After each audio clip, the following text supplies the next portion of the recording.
La incorporación del licenciado Óscar Padrón Fabre representa un reconocimiento a su destacada labor como historiador, como docente e investigador, con una extensa producción de libros, conferencias y estudios que han contribuido a difundir la historia y la cultura uruguaya desde el interior del país.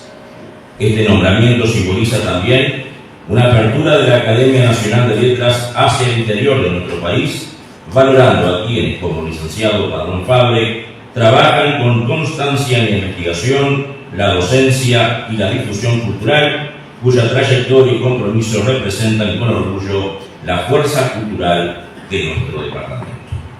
Comenzando la parte oratoria, solicitamos al señor Intendente de Durazno, doctor Felipe Albortadrid, que haga uso de la palabra.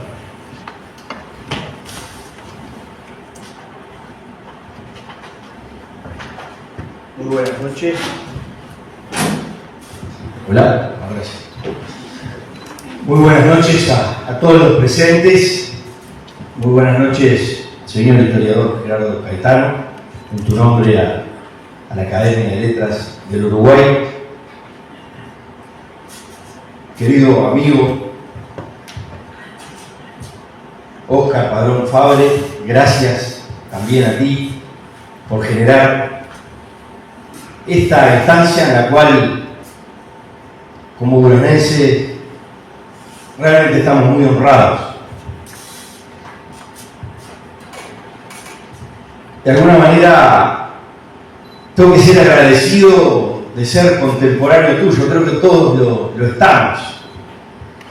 Por supuesto que aquel dicho que nadie es profeta en su tierra, aquí no corre, porque realmente tenerte entre nosotros, que hayas hecho esta carrera inmensa, que seguís haciendo sin parar, que te veamos caminar por nuestras calles, que te detengas con tu generosidad a conversar con cualquiera de nosotros para aportarnos desde tu sabiduría, pero también desde tu humildad, desde tu humanismo, es lo que hace que hoy esta sala esté abarrotada de gente que quiso venir aquí a acompañar. Lo lindo de todo esto es que todo lo has hecho desde aquí, desde tu tierra, desde el terruño que tantas veces, tanto tú como Reyes, han hablado. Y lo has hecho con brillo, no necesitaste irte a ningún otro lado para que te calificaran o para que te dieran la bendición. Lo hiciste desde acá, con tus convicciones, con tu trabajo incansable, con tu investigación seria. Y has logrado que yo no tuve la dicha de ser alumno tuyo, pero a ti te consta que todas las semanas trato de robarte algunos minutos de esas clases que no pude participar. Y siempre estás ahí. Y tendría mil cosas para contar y para decir. La última que me pasó contigo fue cuando, en mi visita a Córdoba, que tenía que dar una breve exposición sobre todo de nuestro Durazno, y yo quería darle contexto, quería darle fuerza. Y se me ocurrió preguntarte y me dijiste, justo hace unos años escribí un ensayo, Durazno, la Córdoba que no fue. Y no precisé que me dijeras más nada porque me iluminaste el camino y en base a eso trabajé en la idea. Recuerdo también una vez, siendo presidente de la Junta de Durazno, organizamos un evento para homenajear a la cabaña nacional, a la cabaña duraznense, la genética de excelencia. Y evidentemente que hubo un cortocircuito y tú que ibas a ser el orador principal no estabas avisado. Y se me dio por llamarte para confirmar que en 10 minutos teníamos el evento y me dijiste, mirá, se ve que se traspapeló porque yo no estoy enterado. ¿Cómo? Le digo. Pero no importa, estoy a 2 cuadras, ya voy para ahí. Y se armó un discurso magistral que todos los asistentes, que eran más o menos el número que está aquí en la Junta, valoramos, agradecimos y realmente le dio ese toque de brillo que la ocasión ameritaba. Lo que más me gusta de ti, Oscar, es que no es solamente hablar del pasado, es hablar de identidad, que es muy importante, del terruño que ya comentaba, de quienes nos antecedieron, pero siempre con la mirada puesta en el futuro, siempre con la mirada puesta en el futuro, y además una mirada optimista del futuro. Y entonces ahí se cierra ese círculo de un gran académico, pero también de un ser humano que guía, una persona que nos marca el camino y que nos dice: no nos atemos a los dogmas, no juzguemos el pasado con los ojos de hoy y construyamos el futuro. Y eso es un mensaje muy poderoso. Hoy el pueblo de Durazno se pone de pie para agradecer, para homenajear y para aplaudir a uno de sus mejores. Felicitaciones, Óscar Padrón Fabre.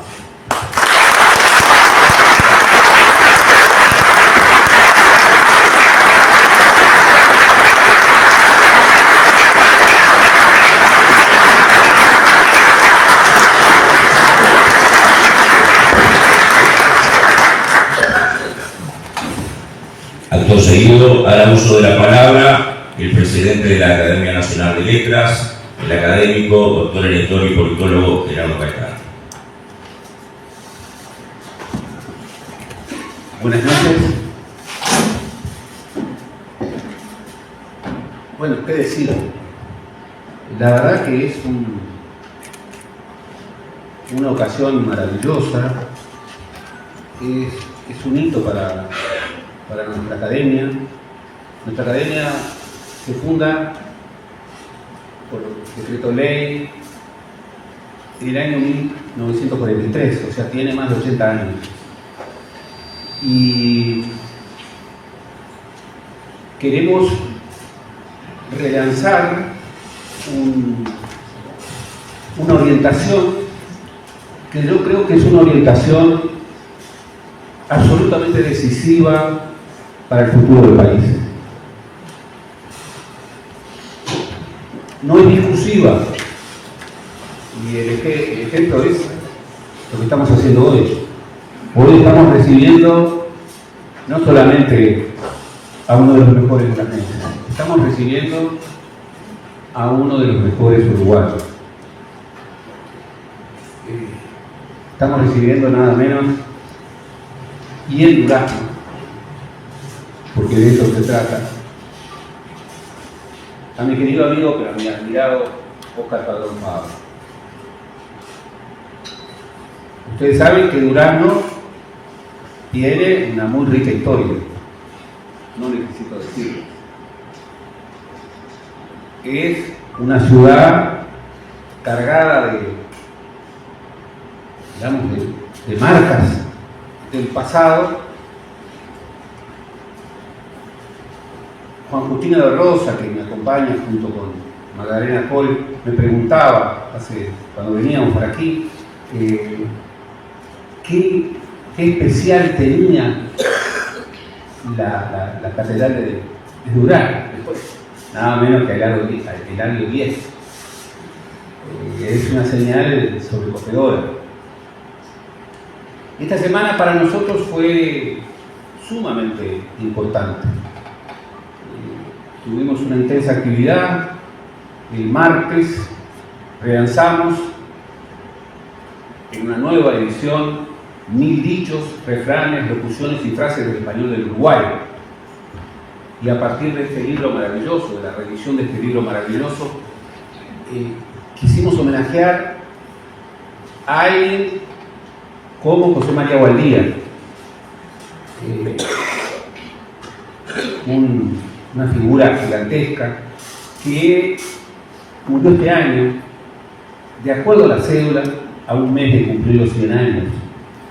Pero, como ustedes saben, muchas veces, sobre todo en el interior del país, la oficialización del nacimiento demora, se hace de otra manera. Por ejemplo, fue el caso de José Mujica, que por la cédula murió a pocos días de cumplir 90 años, pero que en su memoria y en la memoria familiar ya había cumplido los 90 años.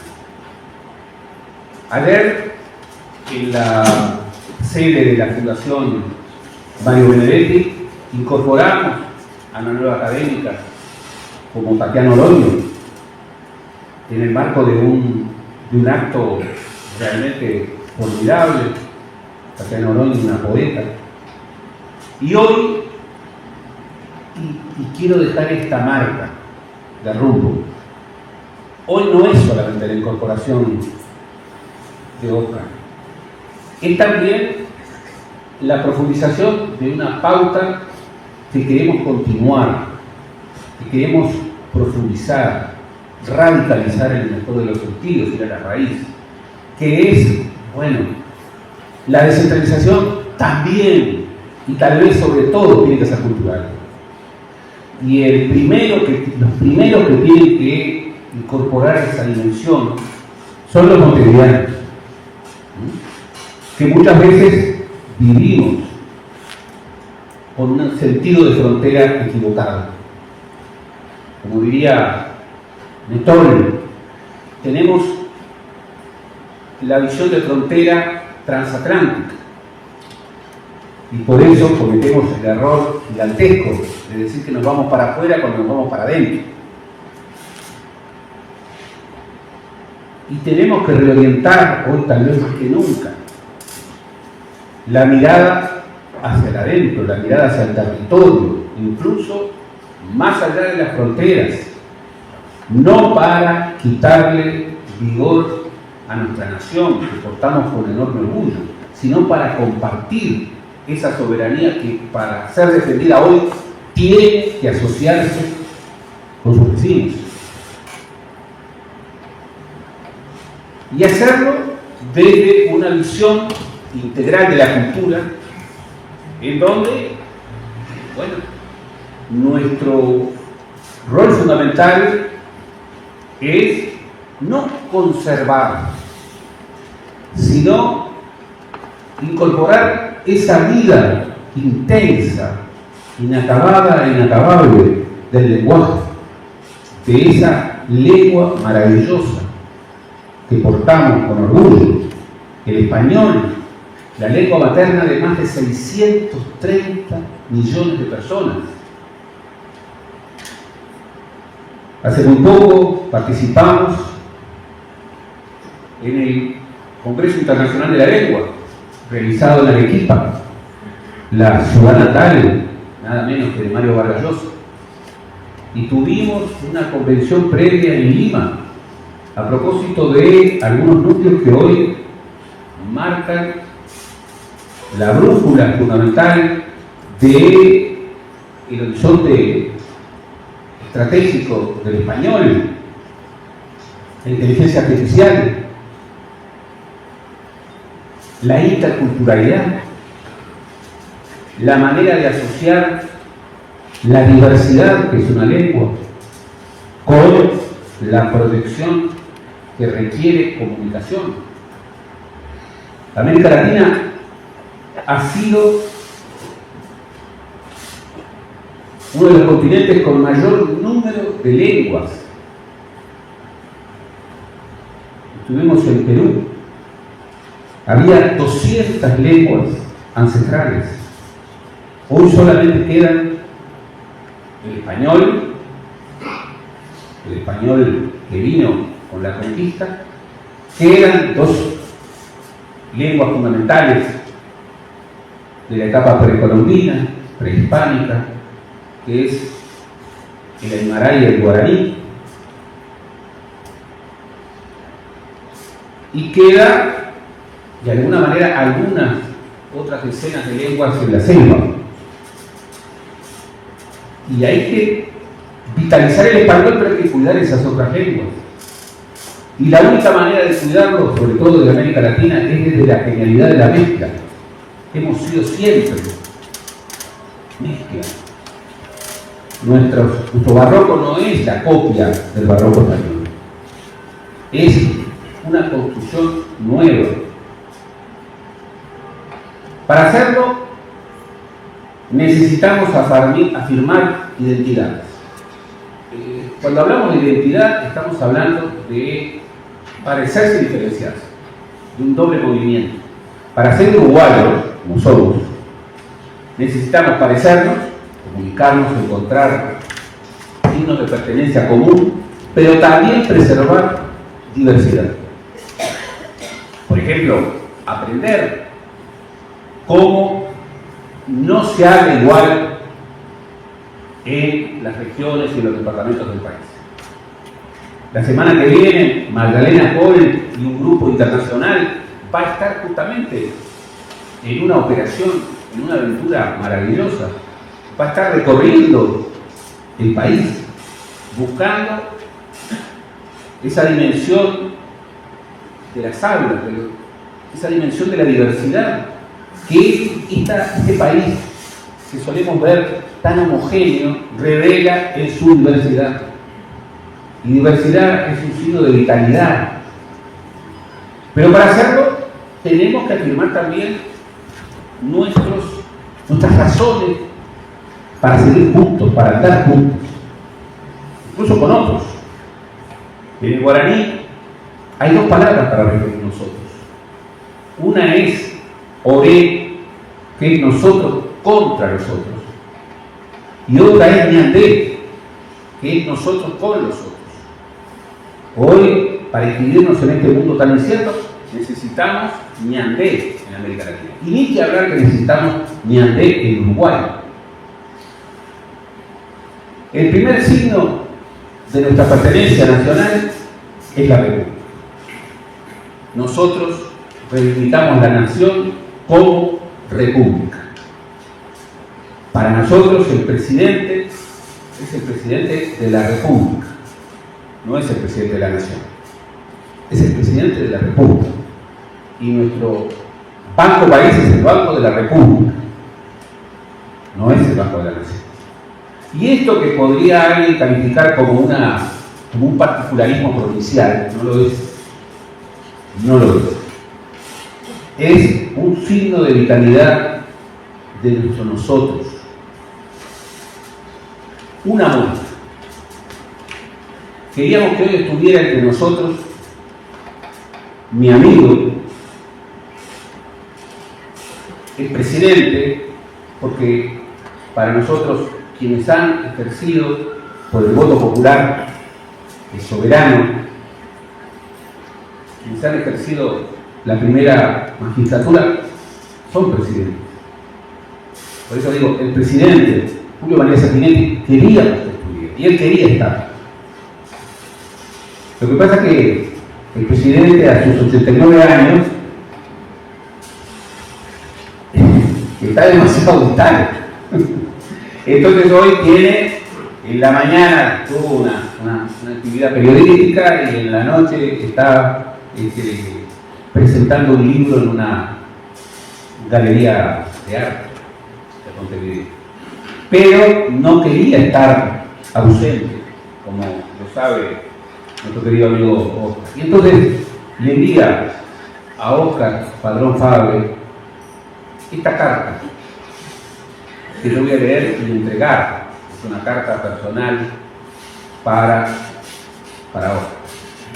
Estimado amigo, su trabajo, infatigable labor de años, ha adquirido en estos últimos tiempos una justa resonancia, que proyecta luz sobre esa labor que desde el ombligo geográfico de la República le ha revelado al país aspectos oscurecidos de su identidad histórica. ha rescatado al mundo guaraní, sepultado por la mitología charruista, lo que ha significado también evocar ese pasado indígena. Ha tratado a estos legendarios charrúas con respeto, pero con verdad histórica, sin la contaminación literaria tan al uso. Nos ha traído hasta el hoy al Durazno antiguo, con la enorme riqueza de su pasado. Nos ha banderilleado a los montevideanos con una constante reivindicación descentralizadora de buena estilo. Y por si fuera poco,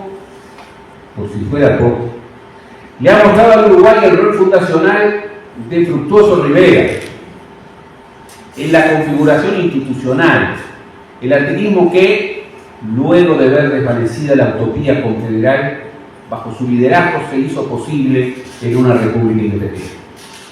A la labor intelectual le ha añadido, con su empeño duraznense, una pionera producción editorial y años de fructífera conducción del Museo Histórico de la Casa de Rivera.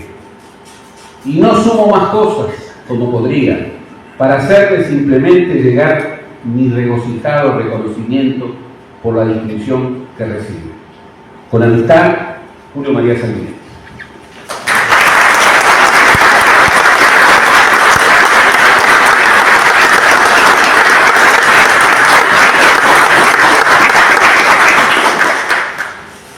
Como tal vez ustedes recuerden, en el entorno del último 25 de agosto tuve un problemita con Don Frutos. En una exposición tuve un error. Bueno, ¿quién no tiene un error? En una exposición de 45 minutos me editaron 2 minutos. Bien. Yo, como historiador, no necesito pensar igual que mi querido y admirado Oscar, ni sobre Rivera ni sobre ningún otro tema, para sentirme su admirador profundo, para sentirme parte con él de ese nosotros nacional y para sentir la deuda enorme que le tengo y le quiero seguir teniendo como historiador, como investigador del pasado nacional. Y no necesito, para ser amigo del presidente Sanguinetti, pensar como él. No, necesitamos ser ciudadanos, nosotros con otros, y afirmar eso que es infinitamente mayor que es lo que nos une, de eso infinitamente menor que es lo que nos separa. Y ahí está el rumbo. Y yo creo que la impresionante producción y la impresionante labor de Óscar Padrón Fabra y esta señal vigorosa de una sala repleta en Durazno, en el ombligo de la nación, en la sala Juan Antonio Lavallée, a unos pasos de una iglesia marcada por el genio de Diez, en relación a alguien como Óscar Padrón Fabra, que es nuestro gran erudito sobre los frutos.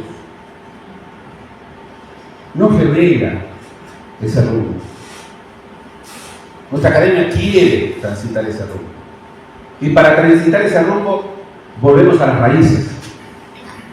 Las raíces es que para entender al Uruguay tenemos que mirar para adentro, no para quedarnos allí, sino para mirar mejor hacia afuera.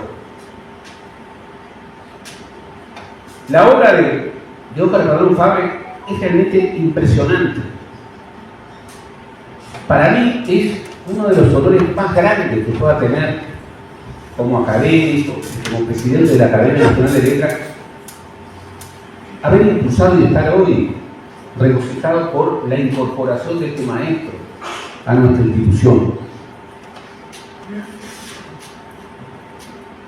Podría citar la enorme trayectoria de Padrón Fabra, sus enormes aportes en materia en varios asuntos de la historia nacional. Yo ocupo el sillón Carlos Rey. Ocupo el sillón Carlos Rey. Quiso la casualidad que hoy pueda recibir nada menos que a uno de los... No, hay que ha estudiado más y mejor a Carlos Rey. Una figura como todas, con sus luces y sus sombras, con sus controversias, con su grandeza, con sus marcas de la historia, que, como bien decía el intendente, nunca deben ser juzgadas desde una perspectiva anacrónica. El gran pecado que los historiadores siempre queremos evitar. Juzgar otros tiempos, otros personajes, otras épocas, con la mirada intencionada del otro. Yo comparto con Óscar el oficio de historiador, que es un oficio milenario, que no proclama verdades, maneja hipótesis, que son explicaciones probables, siempre provisorias. Son, como decía el gran Brodel, barcos que sirven para navegar, ni más ni menos que eso. Desde documentos, nosotros no tenemos ese oficio maravilloso de los narradores. Nosotros, para decir algo, y valga si lo hace don Óscar, tenemos que, como decía un gran profesor que tuve, Rogelio Britos, los historiadores para darse gramos tienen que saber mentir.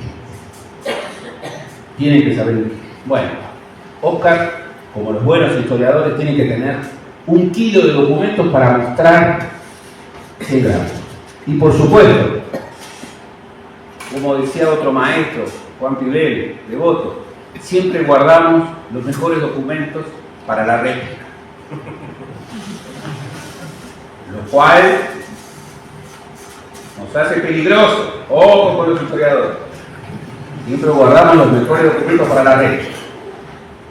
Pero los documentos no eran solos. Y tienen que ser impactados con preguntas, con asuntos. Desde preguntas que cambian como cambian las generaciones. Nunca se terminará de preguntar a un pasado. El pasado justamente tiene esa tensión que los historiadores, y no monopolizamos el relato de ninguna tribu, hay muchos oficios que trabajan con el pasado. Nuestro rol es cumplir esas reglas y contribuir a una tarea mucho más plural, que es reconstruir desde documentación y desde preguntas nuevas ese pasado. Óscar Pradrón Fabre es realmente un maestro de historiadores. Ha sido también un ciudadano comprometido con las causas republicanas. Ha sido también alguien muy comprometido con la enseñanza. Ha sido y es un activísimo agente cultural, que además se ha afirmado desde su territorio.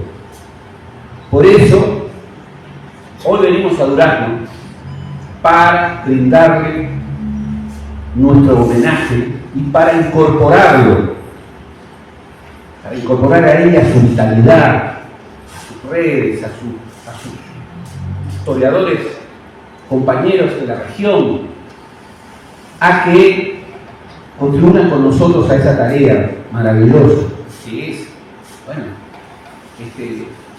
participar de esa vida activa de la lengua, de esta lengua que compartimos, reconocer en ella los registros de diversidad que la enriquecen, no la bloquean, y definir una pertenencia cultural que es el motor decisivo de todas las tareas que tenemos que hacer.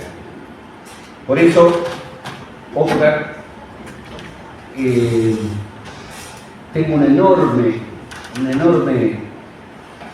placer, un enorme regocijo en ser hoy el vehículo de esta incorporación que para nosotros, quienes hoy estamos en la aventura de la Academia Nacional de Letras, es de alguna manera una ayuda, una marca absolutamente cargada de tiempo. Por eso, muchas gracias, querido amigo.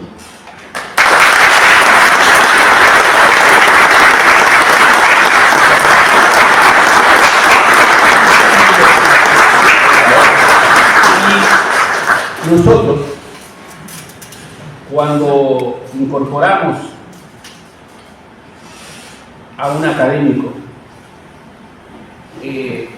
primero le damos regalos, como corresponde.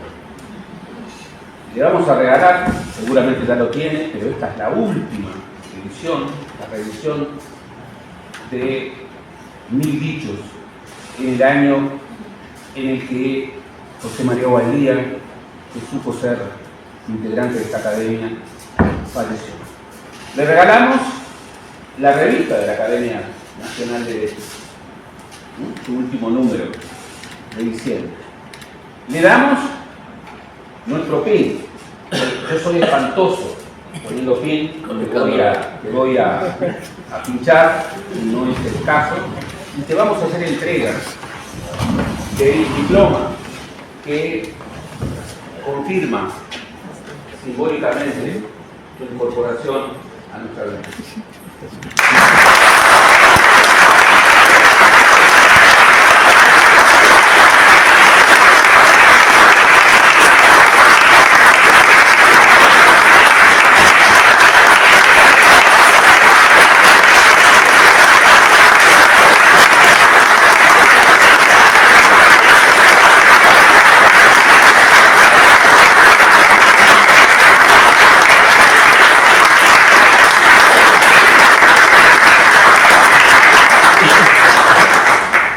Muchas gracias.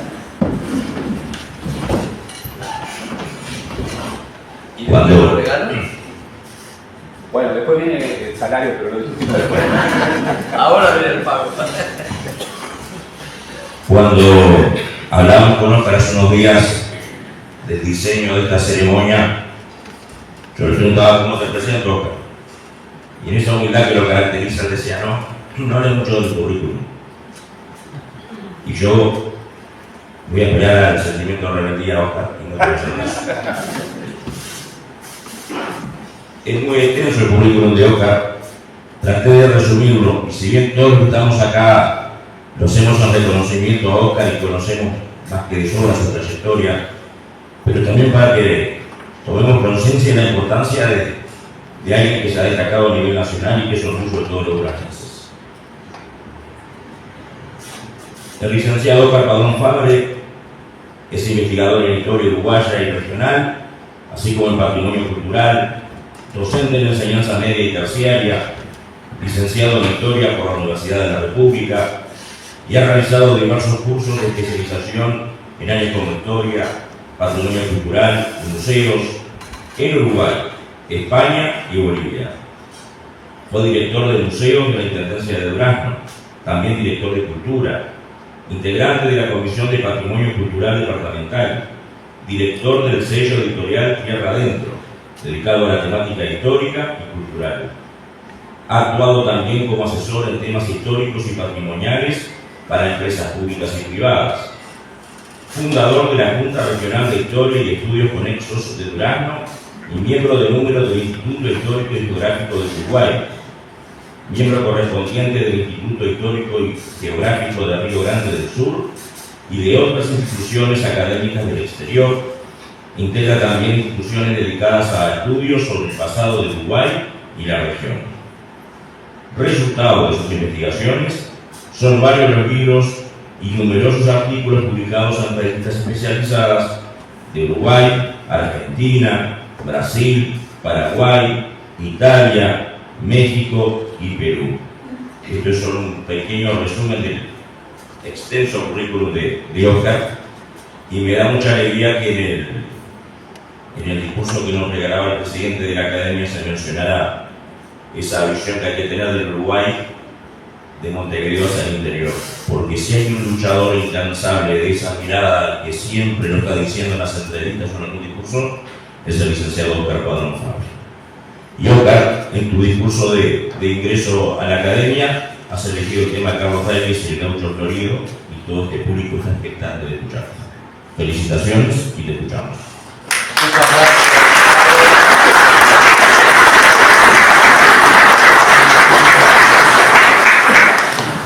Buenas noches, amigos, señor Intendente Departamental, muchas gracias por su presencia, por las palabras, autoridades departamentales presentes, ex intendentes que también están, los integrantes de la Academia Nacional de Letras con su presidente Gerardo Caetano y una infinidad de amigos.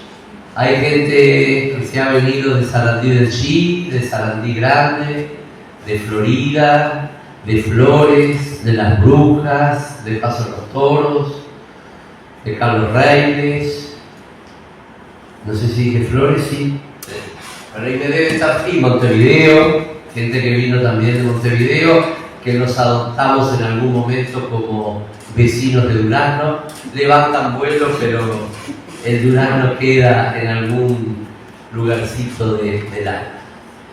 Una alegría enorme de estar con ustedes. Puede decir Gerardo que le dije, déjamelo pensar, porque estoy en una edad donde ya tengo el sol en la espalda, como decían antiguamente, y entonces trato de establecer prioridades, porque lamentablemente siempre tuve el defecto de crear mucho más proyectos que los tiempos disponibles para completarlos. Y conmigo mismo estoy muy atrasado, muy atrasado. Pero bueno, a los pocos días le dije que sí, y fundamentalmente le dije que sí por de alguna manera que fuera también una caricia y un reconocimiento a Durazno. Y lo digo siempre y es realmente sale de mi corazón, que tal vez alguien puede crear y producir en el desierto. Yo no sabría hacerlo. Y Durazno para nada fue un desierto. Y siempre he contradecido esa frase que hoy pronunció el intendente de que nadie es profeta en su tierra, porque yo sería un enorme ingrato si expresara algo así. Y elegí esta sala, aun cuando el intendente me dijo teatro español, y no niego todo lo que simboliza nuestro teatro español. Pero elegí esta sala porque en esta sala, en el año 1983, cuando había una comisión de cultura, me llamaron, querían que diera una charla. Yo le dije, ¿si damos 2 días seguidos una charla? Bueno, y esas 2 primeras charlas de un joven Óscar Padrón totalmente desconocido, contaron con una sala llena de la Casa de la Cultura, que estaba acá. Y desde ese momento, desde esos mediados de 1982, hicimos una infinidad de actividades y siempre el público duranguense estuvo acá. Algunas eran actividades donde yo hablaba, otras eran actividades que organizábamos. Acá presenté el libro de muchos autores duranguenses acompañándonos, y esta sala entonces es testimonio de ese enorme afecto de Durazno hacia mí, y que yo no hago otra cosa siempre que agradecer. Y alguna vez, y por ahí anda Dina Di Napoli, hablábamos de que pueblo chico, infierno grande. Bueno, esa es una de las caras de la aldea. Toda aldea tiene una cara así. Acá, cualquiera que pasa, le hacemos la radiografía enseguida, ¿verdad? De su linaje y de su currículum vitae. Pero también cuando ese vecino necesita algo, o está enfermo, o uno piensa que le puede dar una mano, ese vecino también de la aldea recibe esa caricia o ese afecto o ese acompañamiento. Entonces, pensemos también que esas aldeas tienen otra cara, donde la dimensión humana muchas veces se vive con gran intensidad. Como en este momento, que yo traté de prácticamente no hacer casi invitaciones para no comprometer, porque esta sala tiene límites en su capacidad, y se me ha aparecido un rosario de amigos, de exalumnas y alumnos que saben que los quiero mucho. Por supuesto, el agradecimiento, y no quiero extenderme, a mi familia, a mis hijos, que por allá anda uno de ellos, Alfonso, con su compañera, y a él, que vaya si me ayuda y me da una mano fundamental en todo lo que yo hago. Y la hago respetar mucho, eso indudablemente. Bueno, amigos, no quiero extenderme mucho y voy a comenzar a leer, que no es, ustedes saben que no es mi característica, pero la ocasión lo amerita. En un ya lejano 1982, comencé a dar clases en el liceo de la localidad de Carlos Reyes, más conocida como Molles, por ser el nombre de la estación del ferrocarril que le dio origen. Hasta entonces el nombre Carlos Reyes no me decía casi nada, más allá de saber que había sido uno de los destacados escritores de la denominada generación del 900. La carga horaria como docente era baja, por eso también sumé la enseñanza de la guitarra. Aún así me quedaba tiempo disponible, pues la frecuencia de los ómnibus era escasa. El que dediqué entonces en ir a hablar con vecinos ya mayores, algunos casi centenarios, para recoger sus testimonios.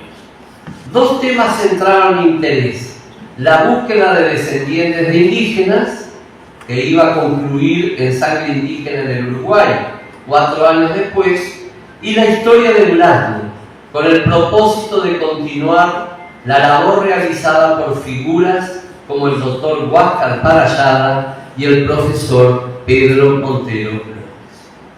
Vecinos y vecinas de esa población se abrieron generosamente a contar las historias guardadas en la familia, recibidas de padres y abuelos. En esos diálogos que siempre recuerdo con especial afecto, comenzaron a aparecer mencionados dos Reyes: el viejo Reyes, o Reyes el padre, y por otro lado, Reyes el hijo, o Reyes chico, o en menos casos, Reyes el escritor. De Reyes el padre era lugar común que manifestaran: fue un gran trabajador, comenzó pobre y terminó con una fortuna inmensa, ayudó a mucha gente, por él fue que llegó el ferrocarril a Molles. De Reyes el hijo recogí más referencias. Algunas de ellas decían: tuvo una fortuna y tiró la plata, era muy inteligente, pero tenía una locura bárbara. Era muy buen tirador con armas de fuego. Desde chico le hacía a sus amigos ponerse una lata o botella en la cabeza y les tiraba sin errar nunca. No exagero, si acá hay mentira, reclamen en Carlos Reyes.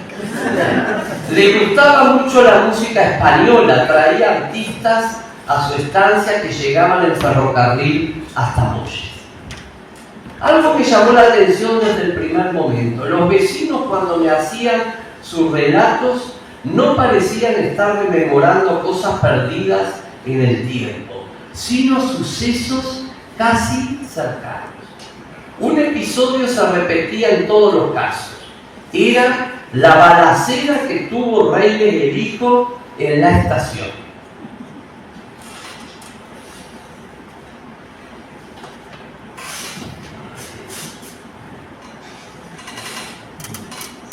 Ahí está la estación y el hotel que hizo construir enfrente el viejo Reyes como hotel y posta de diligencia. Y entonces ahí decían respecto a este episodio violento: se enfrentó a 3 y los mató. Fue complicado por un problema de tierras. Se agarraron a balazos de noche, los mató a los 3. El sobrino Nessi cayó muerto entre la estación y el liceo.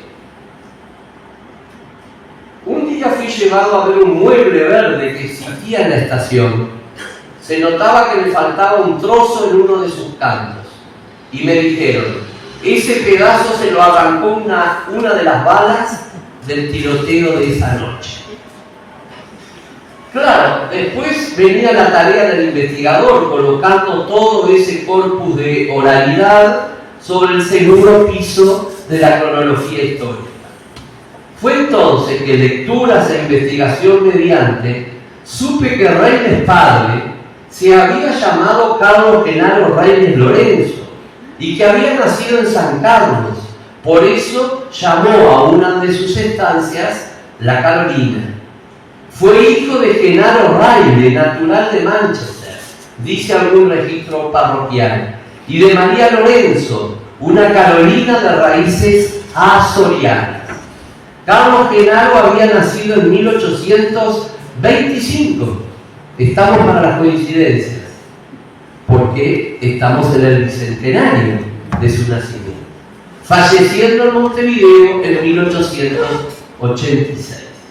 O sea que en 1982, cuando yo estaba en Molles, hacía casi un siglo que había fallecido, y las historias que me contaban de él podrían ser de 120 o más años atrás. Un poco menos de antigüedad, podemos decir, tenían los relatos referidos a Reyes hijo. Sin embargo, un día localicé en la prensa cuándo había ocurrido el hecho de sangre en la estación, y había sido en la noche del 2 de julio de 1898. 84 años habían pasado desde aquella noche trágica en Molles, pero se mantenía viva en la memoria con tanta claridad. Fue así que, a través de esa presencia latente que encontré en Molles, me introduje más de 4 décadas atrás en el universo reyliano, el universo de Carlos Genaro y de Carlos Claudio. Desde entonces la trayectoria de ambos ha sido para mí un especial objeto de estudio. En esas conversaciones, que acá hay algunas de las publicaciones, las primeras publicaciones que hice sobre Reyes. En esas conversaciones que he evocado, un día uno de los testimonios me dijo, ¿usted leyó Gaucho Florido? Le respondí que no. Bueno, usted que se interesa en Reyes, léalo. Ahí está todo lo que hacía el padre, cómo eran las estancias de aquellos tiempos. Por supuesto, lo apunté como tarea pendiente. Fui progresivamente leyendo la obra reyliana y un día llegué al Gaucho Florido.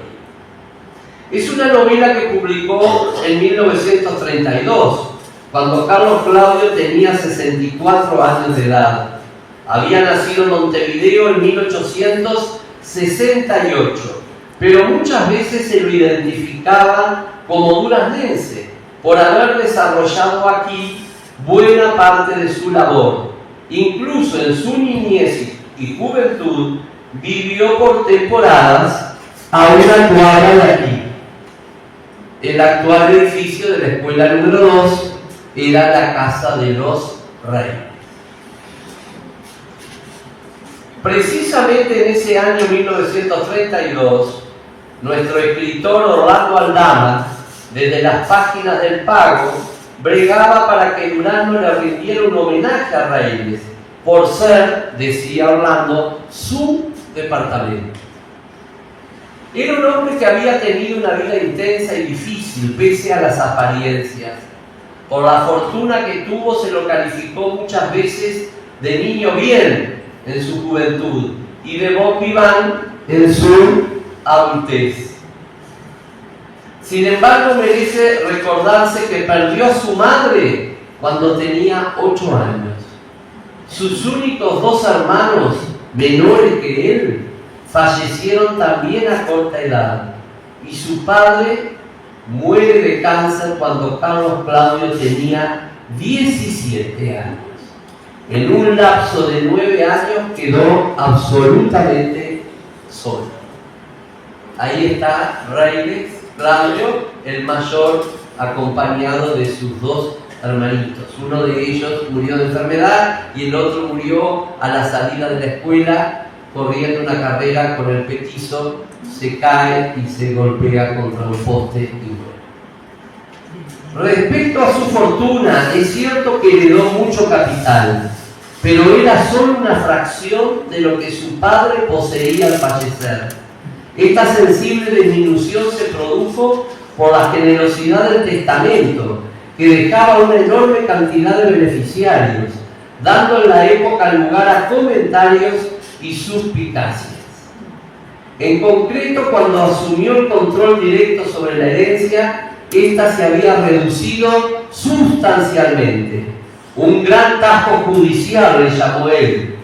Tras esa buena experiencia, dice su biógrafo Luis Menafra, y cito, intuye la idea que el hombre lucha constantemente contra un mundo hostil, encarnado en el destino implacable. Su primer libro por la vida, escrito en 1988, con menos de 20 años, fue una forma de venganza hacia quienes hacía responsables de su situación. Después él mismo trató de hacer desaparecer esa edición por completo y hoy existen muy pocos ejemplares de ese libro. Posteriormente vinieron muchas de sus obras más conocidas, solamente algunas. Beba de 1894, La raza de Caín de 1900, La muerte del cisne de 1910, El terruño, que hoy lo mencionaba el intendente, de 1916, y El embrujo de Sevilla de 1922. Por varias razones, Reyes fue una figura singular y polémica en su tiempo y en las décadas posteriores a su muerte. Muchos han abordado el análisis de su obra con notables variaciones en el juicio sobre ella.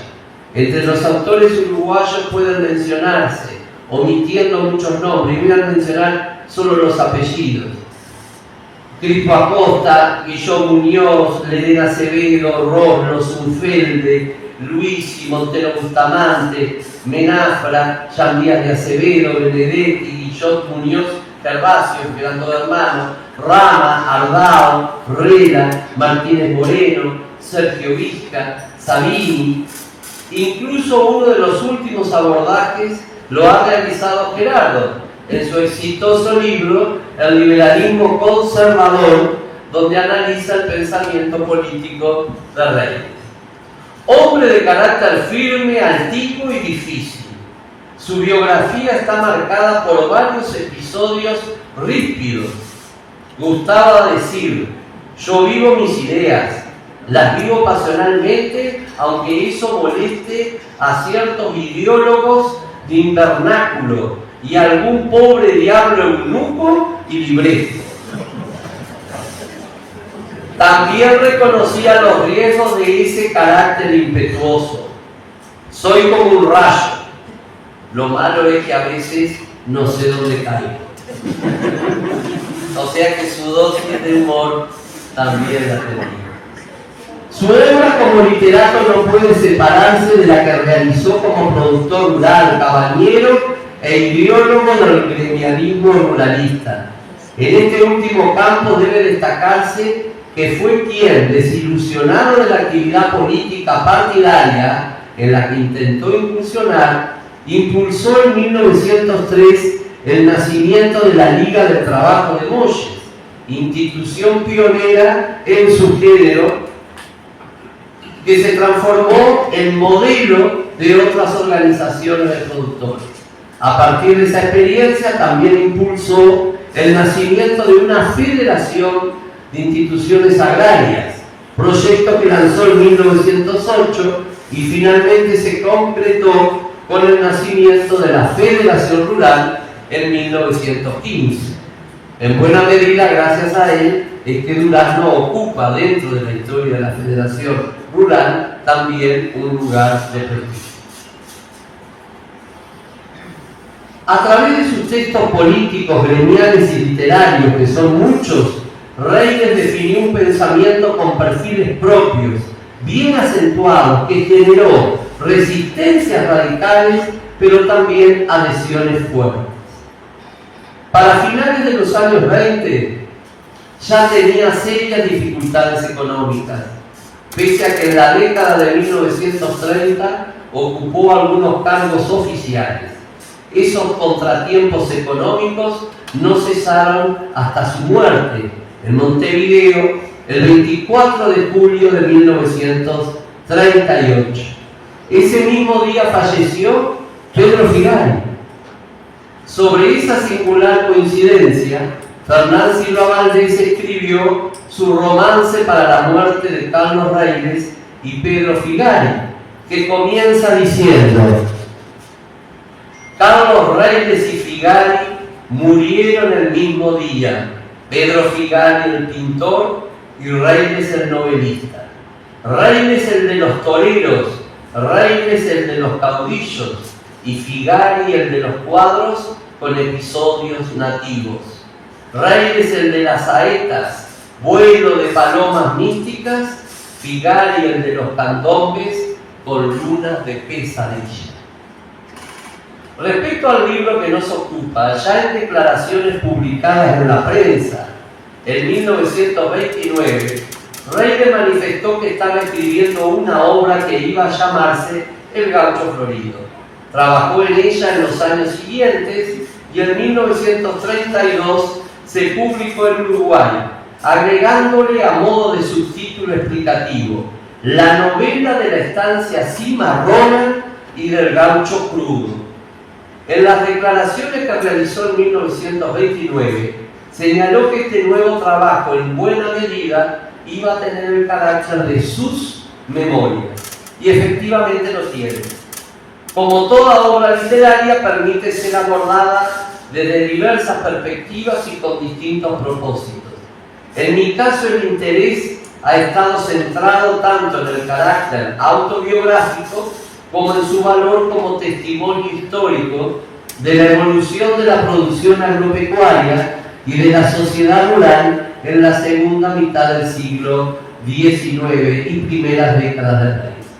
Si bien el tropero Gaucho Florido es el protagonista de la obra, es notorio que el propósito profundo de Reyes fue destacar la personalidad excepcional de su padre, Carlos Genaro, encarnado en la novela por Don Fausto, el patriarcal patrón, y junto a él un único hijo pequeño, Faustito, en quien no puede dejar de verse a Carlos Claudio. Desde la perspectiva geográfica, la obra transcurre en la zona central del país. De manera similar lo hizo en los casos de Vega y el Terruño. La estancia en Tala Grande es el epicentro de la novela, centro de la acción proteica de Don Fausto. Podríamos decir que tras esa denominación se esconde la estancia El Paraíso, que fue el centro fundamental de la acción de los dos Reyes. Sin embargo, el autor ubica el Tala Grande al norte del Río Negro, aludiendo a algunas de las importantes propiedades que también allí poseyó Carlos Genaro, en especial la estancia La Bella Vista. Esos fueron, a grosso modo, los campos de Reyes, y esa línea punteada que ustedes ven, que es el Río Negro con esos meandros que lamentablemente las represas los ocultaron para siempre. Desde el punto de vista temporal, el autor muestra tres épocas bien definidas para la vida en los campos y la forma de la producción. La primera, los tiempos de la estancia cimarrona, Posteriormente, los grandes cambios productivos en las décadas de 1870 y 80 y la tercera que nos sitúa en otra etapa de transformaciones en las primeras décadas del siglo XX. Pero la primera y la tercera son abordadas de forma esquemática. Es la segunda el escenario epocal que claramente predomina en la novela. Es que ese fue el tiempo donde su padre, Carlos Genaro, el Fausto de la novela, desplegó todo su potencial como reformador de la producción rural, lo que le dio extendida fama en su época. Por eso en El Gaucho Florido evoca en detalle esa epopeya del trabajo, sin dejar de destacar los grandes desafíos que hubo de vencer: la inseguridad de los campos, los frecuentes movimientos armados que todo lo trastocaban y las imprevisibles adversidades climáticas, como un temporal que le mató varias decenas de miles de ovejas. Y paso a citar el texto de la novela. «Hay que empezar de nuevo», exclamó don Fausto, cuando miraba el campo cubierto de puntos blancos, el tendal de corderitos perecidos a las primeras de cambio. Ovejas muertas formaban montones en las orillas de los arroyos o contra los cercos y los alambrados. Escapa totalmente a los propósitos de esta exposición analizar la novela. Mis palabras no tienen otro propósito que destacar un autor, una obra y una actividad económica, la pecuaria, con estrechos vínculos con estas tierras del centro del país. Voy a comentar solo 2 o 3 aspectos más, y disculpen si se extiende demasiado. Una escena solo. Hay varias escenas muy potentes y de alto valor descriptivo en el libro, pero dentro de ellas es sobresaliente, y no soy el primero en calificarlo así, la del dificultoso pasaje del Río Negro de una tropa de más de 800 cabezas que debía seguir después con rumbo al sur, hacia la Tablada. El escenario es el antiguo paso de Bustillos, que desapareció por la represa del Rincón del Bonete. Era el vado, no sé si se logra ver ahí que está escrito Paso del Bustillo, era el vaso comunicante entre las tierras del norte y del sur. El cruce del mismo era tarea constante, pero hacerlo cuando las aguas habían desbordado el cauce normal y llevando una enorme cantidad de ganado, sin duda era una acción con altísimo riesgo de vida. El autor se coloca siendo niño, Faustito, acompañando a su padre y observando desde una altura la difícil empresa donde la vaquía de los troperos era exigida al máximo. Otro aspecto, el panorama humano. Dada la forma de producción intensiva que imprimió Carlos Genaro a sus dilatadas tierras, en ellas se concentraron varios centenares de hombres y mujeres, muchos de ellos formando familias, a las que priorizaba a la hora de dar trabajo. Allí se daba cita un verdadero crisol de etnias y procedencias, que Reyes, el escritor, puso especial cuidado en destacar. Estaban los gauchos de origen indígena, como Miraqué, o los morenos Juan de Dios y Sabana. Algunos eran veteranos soldados de las sangrientas luchas entre las divisas, señales de identificación partidaria que cada uno podía lucir con libertad en los campos de Reimes, a pesar de que él tenía una clara definición política. A eso se sumaba un enorme rosario de mujeres, chinas y morenas, la mayoría. Todo esto formaba el predominante sustrato social que habitaba los campos. Era el basamento nativo, el de los antiguos orientales. pero a él se fueron sumando de manera creciente las sangres que venían del otro lado del mar. Ahí está Carlos Genaro Reines pintado por Juan Manuel Blanes.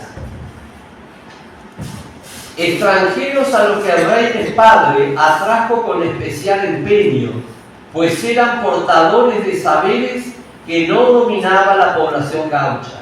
Los italianos para ocuparse de las quintas, la forestación y la agricultura, los vascos para la cría de ovejas, la construcción de cercos de piedra, para hacerse cargo de las pulperías de cada estancia, o como maestros en las escuelas que el rey les hizo establecer en sus propiedades. Aunque no los menciona en la novela, también atrajo suizos para que desarrollaran la fabricación de quesos. Más de 80 kilómetros de cercos de piedra construyó en sus estancias. Y cuando vino el alambrado, más de 200 kilómetros de alambrado. Titánica la tarea del viejo rey. Un gran número de esos hombres que trabajaron en los campos de Carlos Genaro Reines salieron con capital suficiente para transformarse ellos en propietarios. Hay un antepasado de Felipe que puede hablar. El carpintero de Reines, Manuel Brito. Por el año 1900, desde Florida hasta Rivera, se los podía encontrar a estos establecidos como hacendados exitosos. Podría dar una cantidad de nombres: los Arbiza, los Valleros, los Dutra, los Amespil, los Prieto, infinidad. Recogí de varias familias la tradición del agradecimiento que tenían sus mayores por aquel antiguo patrón generoso que les había permitido progresar. Otro punto, lo inevitable de los cambios. En la obra escrita de Reines se destaca como uno de sus temas recurrentes el de los cambios y la respuesta de los hombres y las mujeres a los mismos. Insiste en señalar que las modificaciones en las formas de producción, especialmente en la agropecuaria, provocan transformaciones profundas que amenazan con dejar a muchos hombres al margen de esos procesos si no poseen una predisposición mental para aceptarlos y adaptarse. No es un tema viejo, pasado de moda esto, ¿verdad? Ahí está la sombra de la IA. En casi toda la obra reiliana predomina un escepticismo respecto a que los gauchos, al menos en su mayoría, pudieran lograr dar ese paso, no por falta de lucidez o dificultades en el aprendizaje, sino porque en ellos estaban tan arraigados los valores y modos de vida tradicional que abandonarlos suponía un gran esfuerzo. En el gaucho florido insiste en esta perspectiva, señalando que la mentalidad gaucha lejos está de pensar, por ejemplo, en el ahorro y en el mañana. Dice Florido en una ocasión: no todos íbamos a ser ricachos. Yo hasta que no cumpla los 50 no pienso rejuntar cobres. Vean cómo son hechas las monedas, redonditas para correr. En otro pasaje el propio Reines, al insistir en la facilidad que tenían los gauchos para gastar el dinero, afirma: en el Evangelio gaucho estaba escrito el presumir y garantear. El ahorro les parecía cosa de gringos roñosos.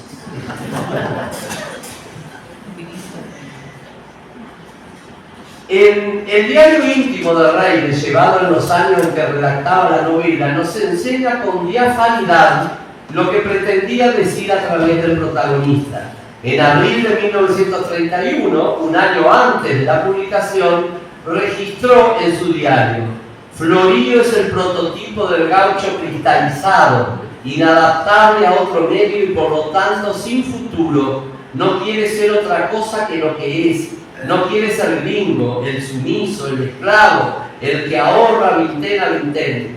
Un instante intenta salir de pobre cuando se encuentra con un capitalito, pero considerando todas las libertades que le será necesario sacrificar, se revela. Sin duda estas afirmaciones y otras similares dan mucha tela para cortar. En estos casos y en otros, se podría señalarle a Reilly que no culminaba de manera completa el viaje hacia el interior de esos hombres y mujeres del campo, que pese a haber estado en estrecho contacto con ellos desde la infancia, tal vez no hizo todo el esfuerzo empático que se necesitaba para rastrear las motivaciones últimas de profundo arraigo en el tiempo que podían explicar determinadas actitudes ante la vida, las cosas y la muerte. Sin duda es un tema complejo, imposible de tratar aquí. Para comenzar a terminar, suspiren, vuelvo a evocar con agradecimiento las conversaciones con vecinos duraznenses que hoy ya no están, que me fueron dando las puntas del ovillo para penetrar cada vez más en este vasto territorio temático de los Reyes. No mucho tiempo después que alguien me recomendara la lectura del Gaucho Florido, hablando con otro vecino, pero ya en la ciudad de Durazno, me dijo: el Gaucho Florido en el que se inspiró Reyes trabajaba en una de las estancias de su padre, y fue fulano de tal. Aquí en Durazno todavía viven varios de sus hijos y son fulanos, todas las indicaciones. Que Reyes se inspiró en un personaje real, lo afirmó Gervasio Guillot Muñoz, quien conversó mucho con él, dejando testimonio escrito de sus diálogos. Registró dicho autor lo siguiente: a Florido lo conoció de carne y hueso, como peón de una de sus estancias, y lo llevó a su novela tal cual era.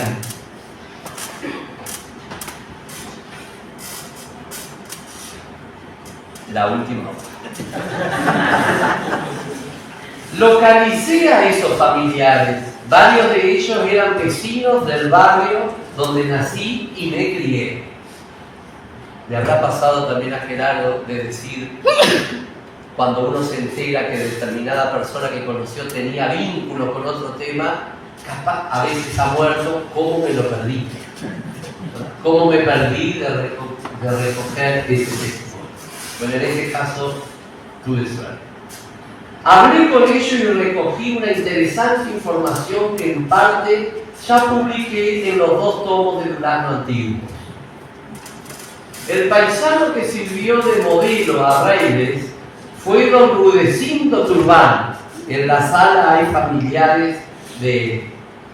Hijo de la brasileña Constancia Silva, que tuvo a su cargo uno de los puestos de estancia de Reyes padre, y del alemán Agustín Turbán. Por eso Florido, según es retratado en la novela, era alto, de ojos azules y cabello dorado. Uno de los muchos hijos que tuvo Rudecindo, Justino, un día junto a otro duraznense fue a visitar a Reyes cuando vivía en Pocitos. En esa oportunidad el escritor le manifestó: en tu padre, don Rudecindo, me inspiré para ser el Gaucho Florido. Seguramente Reyes se basó en los múltiples atributos que distinguían a Rudecindo dentro del numeroso personal de la estancia. Reconocida valía para todas las tareas camperas, valentía y serenidad ante el peligro, chispa y picardía en el decir, honradez acrisolada, habilidad en el bailar y exitoso en la seducción de las damas. Sin embargo, su destino fue muy diferente al del Gaucho Florido de la novela, que se hundió en las sombras sin querer cambiar ni progresar. Rudecindo Turbán fue peón, después tropero, y llegó a capataz con los reyes. Ahorró dinero y compró un campo lo suficientemente grande para mantener a una muy numerosa familia. Fue un vecino querido y respetado, que dejó un recuerdo de admiración en quienes lo conocieron. El análisis de su trayectoria parece decirnos que lejos de haber desaparecido los gauchos sin dejar huellas, su sangre y herencia en muchos casos permanece entre nosotros. Hoy es 30 de octubre. Le propuse esta fecha a Gerardo porque era de los pocos días que yo tenía libre, porque estoy jubilado. Además, es octubre, se está cerrando el mes de Durán. Él también tenía varios compromisos por su intensa actividad profesional.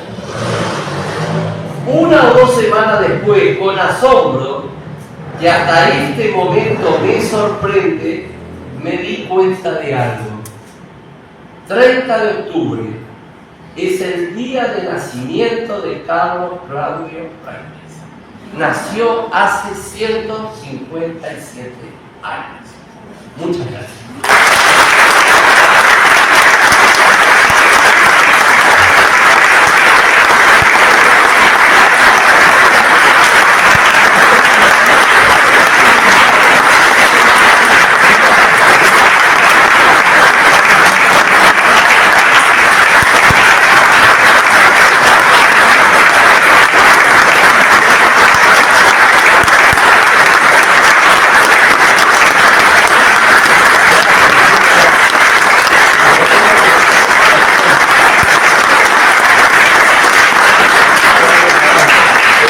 Disculpen que se nos fue un poquito la hora, pero por suerte no llovió. Gracias por estar, los quiero mucho. Y bueno, Durán no está en todos nosotros y hay nuevas generaciones que tienen que tomar la posta de esto. Así que bueno, a seguir trabajando y saber que la presencia y el acompañamiento a todos los que hacen algo es fundamental.